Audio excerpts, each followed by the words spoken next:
Okay, loves, grab your drink, get comfy, because we're about to unpack a whole storm of internet chaos together. And I need you to really stay with me for this one. The internet lately? It's like every day a new influencer meltdown goes viral, and this week it's two of the biggest ones yet. The first story we're diving into is about Stephanie Jenkins. Yeah, Resilient Jenkins. And it's honestly getting hard to watch. She's spiraling so fast that people are genuinely scared for her kids. And for once, I actually see why. But please don't scroll yet, because after that, we're heading straight into Gypsy Rose, who's back online doing what she does best, turning her own chaos into content. Her latest live? Let's just say it went from confusing to concerning in about 30 seconds. Two women, two disasters, one shared theme. What happens when the need to be seen becomes stronger than the need to be okay? All right, let's start with Stephanie because the motel saga she's living in feels like a documentary waiting to happen.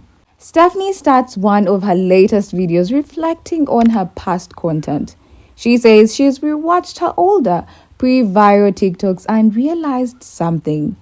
So the other day I took a little trip down memory lane and I kind of like watched some of my older videos and I found it kind of interesting that it seemed like my voiceovers just kind of came a little more natural when I thought nobody was going to watch my fucking videos. I'm going to call it my little social experiment, but I found it interesting because when I didn't think anyone was going to say anything about my videos or watch them, have their fucking opinions on them, I just spoke more naturally. Our voiceovers sounded more natural back then, before people started paying attention. She calls this her little social experiment, explaining that when she thought no one would see her videos, she spoke freely. Now, with thousands watching, she claims she's hyper aware of what people think, and that pressure makes her sound awkward. According to her, it's not her fault, it's ours. She even reminds people that in those early days, she was begging TikTok to push her content out. And now that she has an audience, it's too much to handle. The irony? You can't want the spotlight and then complain it's too bright.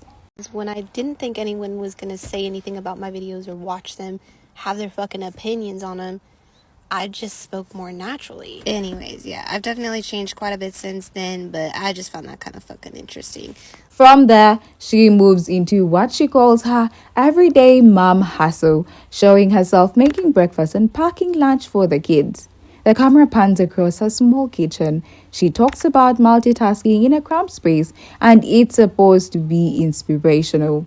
Let's get into this video. I was making some breakfast and lunch for my kiddos. This was actually yesterday morning. With this video, I tried to include a couple more clips that kind of just gave a realistic view of like what the actual morning kind of looks like, what it's like to cook in this small fucking space, especially when I'm multitasking, trying to make lunch and breakfast at the same time. I'm trying to like toss around a plate here, move something here, just so I have somewhere to set stuff. I waste like half my fucking morning just glitching trying to figure shit out though. I've been really trying to do better about using up the stuff in the fridge, like using all of our leftovers, turn them into something. It's actually kind of fun to do, but I had some leftover chicken that I thought would be perfect for a chicken salad for the kids' lunch. But for most viewers, it's more performative than relatable. The tight kitchen, the rushed movements, it all feels staged to fit her ongoing, hardworking mom in a struggle storyline. But let's be real, if the space is that small, it's because she's chosen to stay there. It's part of her new brand now. She's built this image of doing her best under pressure, when in reality, she could be prioritizing getting her family somewhere better. As she films, the comment section starts asking questions. Where are the thermos lunch boxes? Where is the bento set? Stephanie's quick with an answer. They are in her storage unit, she says. She claims everything in there is thrown into random bags and that it would take her an entire morning and afternoon to find them. She says she hasn't had the time. But everyone watching remembers the pink workout canvases she somehow retrieved from that same storage unit earlier this summer when she wanted to restart her fitness routine. So the internet calls her out. If she can find her decor, why not her kid stuff? Her priorities show every single time. Then there is the bigger question. She says she's jobless. The kids are at school all day. And you? Her partner is home during the day before his night shift starts at 8 p.m. And I saw someone mention, like, why don't we still have those, like, thermos lunch boxes, the bento or whatever they're called. Yeah, those are in storage right now. We just haven't made it back to the storage, and yeah, whatever. And I also mentioned, like, even when we do get to storage, it's going to be really difficult to find really anything particular. We're kind of going to have to, like, make it a full morning, afternoon type of thing, because everything just got thrown into bags and then into the storage unit. I don't know what's gonna be fucking broken. Oh, it's gonna be kind of an emotional wreck kind of morning. But yeah. Anyways, I'm really not even gonna keep explaining shit like that, because like it doesn't need to be kept. It doesn't need to be said anymore. Like, I really don't feel the need to keep explaining myself to everybody. And I don't know why I keep doing it. I think it's because it's something I've done for so long. It's such a, like, habitual thing for me that it's going to take a while to train myself to realize, like, you know, you don't actually have to explain yourself to people you don't know people at. I have this thing where I kind of try to make every lunchbox look exactly the same, just because it's kind of satisfying to me. It, like, makes me feel like I'm, like, making them for a store or something. I don't know. I'm just playing, but I'm also being serious, because I really do like to make them look pretty much the same. I'm trying to, like, rush this voiceover a little bit, because I got to get to, like, a 2-hour phone appointment for my son. And I'm sitting in the car with my son right now and my baby. I feel like this is currently their favorite spot to just come in here and chill, and it kind of works out for me because it's a good time to come in here and do my voiceovers.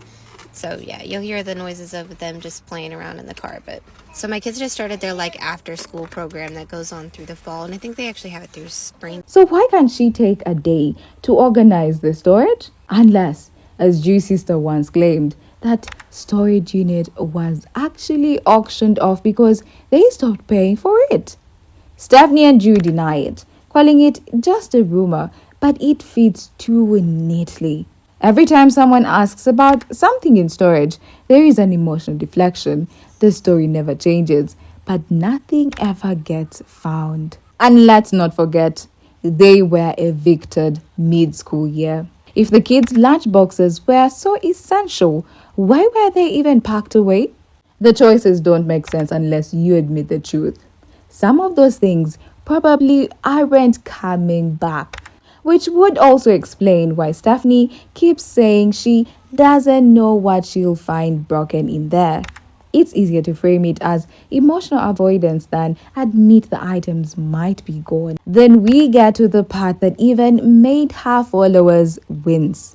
The state of her kitchen. She's cooking with pans so burnt and rusted that they practically have a retirement date. Her caption reads, "These pans are somehow still holding on," which was supposed to be funny, but people were horrified. The comments blew up. They need to be set free. And they weren't exaggerating. The footage shows trash in the sink while she's draining water from eggs. She's reportedly even done dishes in the bathtub, the same bathtub where she drains mop water. It's giving biohazard, not breakfast. By now, her audience sees a pattern. It's not about what she can't do, it's what she won't fix. Every corner of that motel is content. The kids' comfort is always an afterthought. She's turned her own struggle into a series and the audience into her audience of pity. A few seconds later, Stephanie says she doesn't go to the storage unit because she's afraid she'll find things broken and it would wreck her emotionally. Then she says she doesn't need to explain herself anymore, while continuing to do exactly that. She even laughs about how it's become a habit. But it's not a habit. It's a pattern of avoidance dressed up as vulnerability. Then comes one of her most telling confessions. She's recording her voiceover from a car while rushing to a 2-hour phone appointment for her son Atlas. She says Atlas and the baby are both with her and that the car has become their favorite place to hang out. That line hits hard. If your kids prefer the car to your motel room, That says everything. She calls it chill time, but to everyone watching, it's another sign of how trapped those kids are. People even recall when she attended a school event and left Atlas behind at the motel. He's never at the park, never outside. It's always either the motel or the car. And here's the theory people have now. She records in the car so Drew can game inside without being disturbed. Whether that's true or not, it adds another layer to the dysfunction. She's walking around him instead of prioritizing the kids. Then she says she has to clock in to Atlas's 2-hour phone appointment. And everyone's like, what? What kind of toddler appointment takes 2 hours over the phone? It just didn't make sense. And it made her whole explanation sound off again. Later in the video, she talks about the kids' after school program. She says they stay a few extra hours twice a week during fall and spring, which is why she packs larger breakfasts and lunches so they have leftovers to snack on. She mentions that the program gives them snacks too. Viewers point out, okay, but if she has that time while they're gone, why not work, clean, or even organize the storage? Why spend every spare minute explaining instead of improving? It's become a cycle of excuses wrapped in content. She ends her video by asking people to leave a bacon emoji in the comments so she can reply and interact, then signs off to start her 2-hour appointment. That ending left people speechless. It felt like a parody of accountability. For her, engagement equals effort. And it's the same conversation again. Drew's PlayStation always makes it safely to every new motel, but the kids' belongings are perpetually in storage. That's not nitpicking. That's parenting priorities on display. Every reason she gives, storage, emotions, lack of time, always circles back to her comfort. And the one fix she could easily do, the lunchboxes, still isn't done. So now, people are starting to call her out for what it looks like, performative motherhood.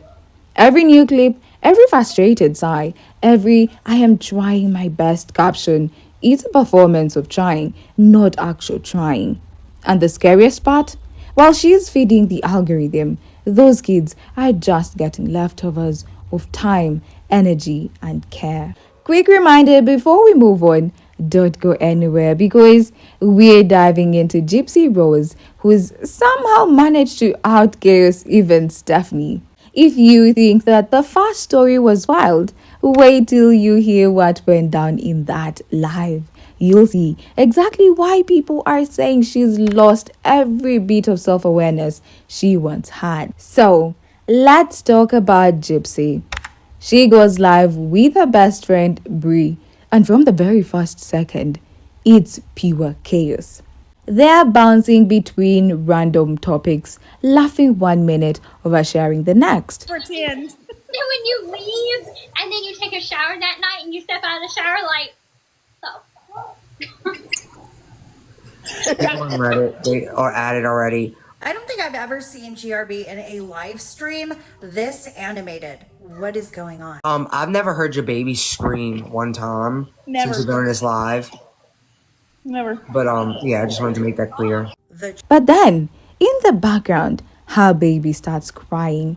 And instead of pausing to check on her right away, Gypsy keeps talking.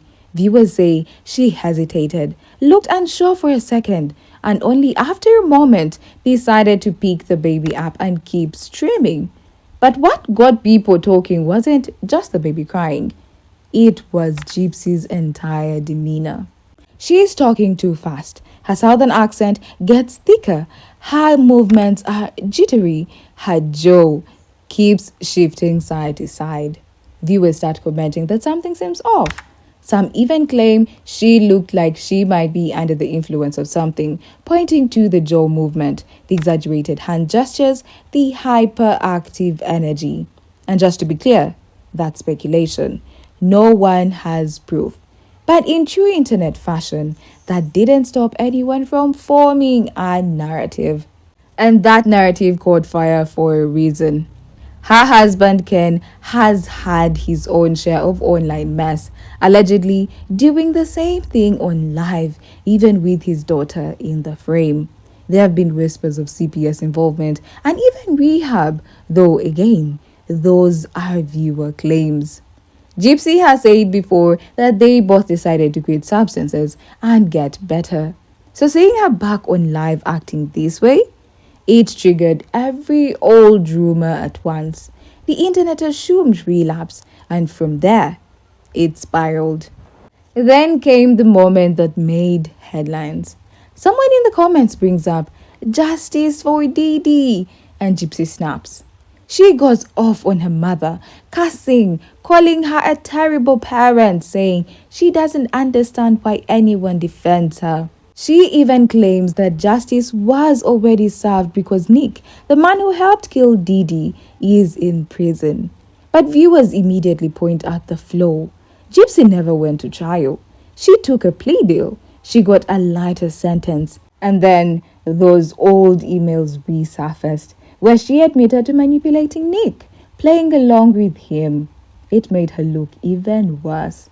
The woman who once claimed remorse was now rewriting her own story. She was a fucking con artist and she was a shit piece of mom. Like, she was not a good mom. Being complicit in And why people are defending and saying justice for Dee, her father is in prison.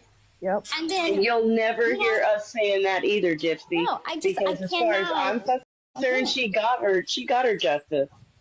and her judgment is gonna come from God. Yep. You know, I don't know where she is, heaven, hell, I don't care. That is God for him to judge that. Gypsy Rose, which one is it?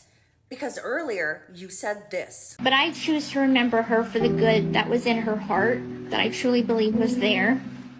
I have been working for years on forgiveness, and I hope that she is in heaven, and I hope that to some degree I make her proud, because in heaven they say that like all mental afflictions, all physical afflictions are gone, right?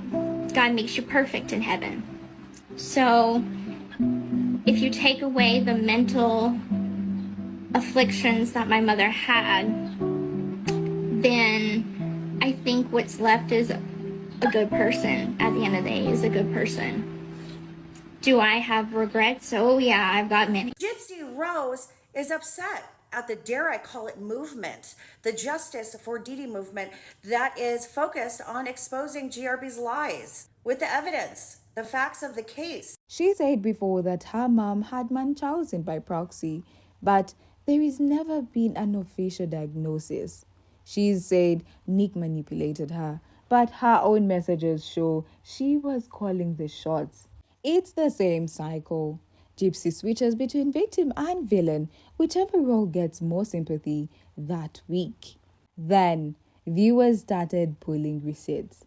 Old stories about how she allegedly betrayed her stepmom, was jealous of her sister, used her ex Brian to secure housing after prison, and then dragged him publicly, and even how she flips on Ken, talking about him in private, one way, loving him in public, the next.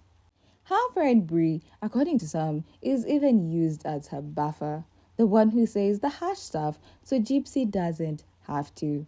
None of this is proven, but it's become the running theory online.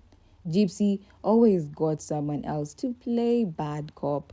People also notice something else. She's been worse since the network dropped her.